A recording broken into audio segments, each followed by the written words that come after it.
Difundir información falsa a través de Twitter, ¿puede o no ser un delito? Queremos responder esta duda. Nos acompaña Manu Chatlani, él es director ejecutivo de Deli. Manu, ¿cómo te va? Hola, muy buenos días, ¿cómo están ustedes? Hola, muy bien. ¿Puede o no puede ser delito que alguien por el Twitter difunda información que no es verídica? Es tremendo, y como contexto, esta discusión nace por lo que está pasando, por lo que pasó en Veracruz, en México, cuando dos tuiteros habrían sembrado el pánico público al hablar de supuestos ataques de criminalidad, de ataques terroristas. Esto fue creciendo, fueron más que enjuiciados, fueron encarcelados rápidamente, y esto generó una ola de protestas en Twitter para liberarlos, porque no está tipificado como delito en México, y a raíz de este caso se está estudiando en el estado de Veracruz de cómo tipificarlo y que constituye delito esto de crear alarma pública a través de redes sociales. La discusión de fondo es: todo puede o no ser delito, y como no hay ninguna regulación para las redes sociales, yo quiero mostrar el caso de los medios. Cualquiera es libre de decir lo que quiera en una tribuna, en un medio de comunicación, sea este escrito o audiovisual, pero si hay alguien que cree que se violó alguna ley o se cometió algún delito, puede establecer acciones judiciales post declaración para probar si sí o si no. Entonces es complicado lo que está pasando en Twitter, en el sentido de que siempre hay una voz media conservadora que quiere tratar de regular para impedir que cosas falsas aparezcan, que noticias falsas se difundan, que se creen, que se siembre alarma pública. En el caso de México puntual, recordemos que hay una ola de crimen hace mucho tiempo, y las redes sociales han sido uno de los pocos canales que quedan que se han dedicado a cubrir los delitos y lo que está pasando, porque muchos medios decidieron no seguir informando o no seguir alertando a la población. Entonces, como termómetro de lo que está pasando en la ciudadanía en el tiempo real, yo creo, mi sensación es que los medios sociales o redes sociales deben ser totalmente libres, pero siempre y cuando el que está detrás tiene que hacerse cargo de lo que está diciendo, como en cualquier medio.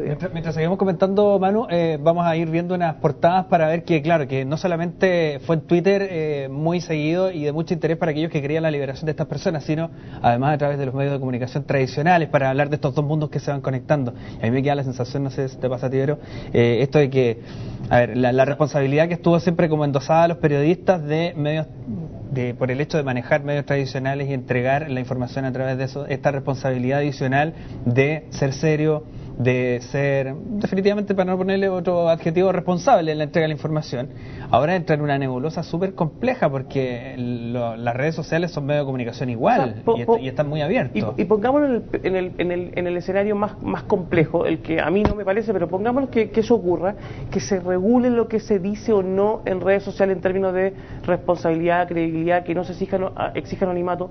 ¿Qué pasa cuando alguien esté filtrando o contando algo que está pasando en tiempo real y es verdad? Por ejemplo, el asesinato de Osama Bin Laden que ocurrió hace un par de meses. ¿Qué pasa si se está contando un hecho verídico y que ese hecho luego es desmentido y esa persona es encarcelada porque seguramente... Entonces, yo soy partidario de sancionar.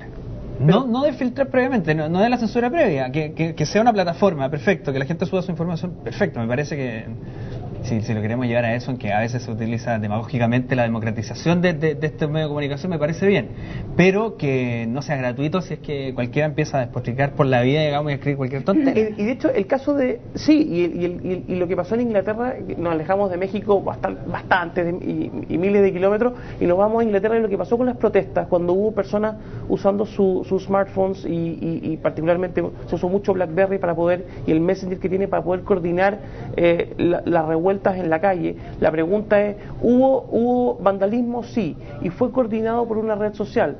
La pregunta es: ¿qué tiene que ver la red social estás dispuesto a bajarla antes, a cerrarla, a limitarla? Y la postura de Twitter, de Facebook, ha sido no, a priori no. Yo no puedo aplicar más filtros a lo que hay. La información es abierta, la red es abierta, y depende del uso de las personas, y el uso que le den, ese uso puede o no ser sancionado post uso de la herramienta, digamos, según lo que pase, porque además se podría organizar gente, o la gente podría decir muchas cosas, pero no pasa nada y tampoco constituye Manu, delito. y de la realidad chilena, que finalmente es lo que a nosotros nos preocupa. Yo he tenido pésima experiencia con las redes sociales. No ocupo Twitter, no ocupo Facebook, por lo mismo. Porque me parece que hay espacios súper abiertos, pero donde no hay responsabilidad siempre de quién está detrás de lo que escribe. Hay personas muy criteriosas y hay otras que no tienen el criterio por ninguna parte. Y por lo mismo yo decidí aislarme de eso, por ese riesgo. Pero entiendo que sí hay mucha gente que lo ocupa, y en beneficio de ellos, ¿cuál es el panorama que se ve en Chile apuntando a lo que tú dices? De permitir que la gente se exprese, pero también de resguardar que si yo pongo en un Twitter, porque me enloquecí en un minuto que quiero matar a Manu, y resulta que tu familia empieza a enloquecer y te dicen... No sería la primera. Bueno, ¿qué pasa con eso? Pero ya mataron a Patricio Elwin, mataron a Jorge das González, cuenta? mataron a Miguelo. O sea, la información masiva, libre, abierta, sin ningún tipo de filtro, se tiene que autorregular. O sea, no, hasta ahora, salvo estas muertes de personajes públicos que luego han sido aclaradas y se han ido desmentidas rápidamente. O sea, la propia red autorregula y arregla. Hasta ahora no hemos visto algo como lo que pasó en México, no hemos visto que se haya creado mucha desinformación en torno a un tema. Es más, los últimos dos, o no los últimos, pero en el caso del terremoto del año pasado, Twitter fue vital para poder informar de lo que estaba pasando, porque los medios, o sea, no había energía en muchas partes y los medios estaban reaccionando, pero no estaban en el lugar de la tragedia, o lo que pasó con el reciente apagón. Y si nos vamos al accidente de la isla Juan Fernández, ahí lo que pasó fue que no habían tuiteros en el corazón del desastre, por ende la información dura y responsable venían de los medios,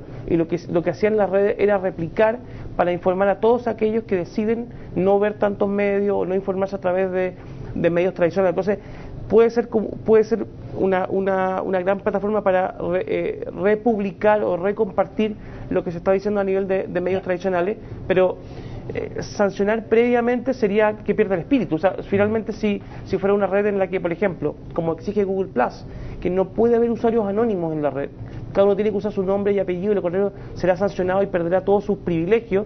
Si se pierde el anonimato, por así decirlo, puede perder su espíritu y su gracia, que no es lo que no queremos. Claro. Bien, gracias, Manu. Que esté muy bien. Tú también, nos vemos. Chao.